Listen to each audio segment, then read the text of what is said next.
лет, 23 года назад, когда у меня была уже ситуация, когда мне сказали, ну давайте мы вам инвалидность оформим. Я задыхалась, не могла зайти в аудиторию, то есть я была такая уже вся загрязненная.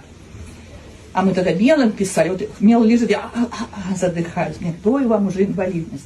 И вдруг, Наталья Васильевна мне, хватит, в аэропорту увидела, бах, открыла свой чемодан, мне бэм-бэм, диск, смотрю, думаю, так, что-то другое.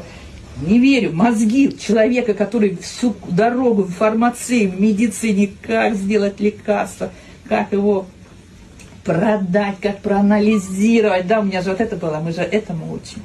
Врачи, как вылить, как дать по такому-то диагнозу. Вообще другая голова. И вот я сказала, нет, я буду сначала проверять все. Я стала обследоваться, я стала по другой еще диагностике себя проверять. И когда я поняла суть этой концепции здоровья, она тогда так не называлась, но я поняла, что это такое. Вот тогда мне казалось, я не доживу. Мне говорят, идет продукция через 3 дня. Мне стыдно сказать, ну дайте мне несколько.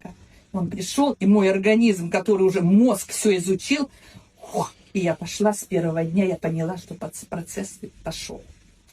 Поэтому мы прошли этот путь.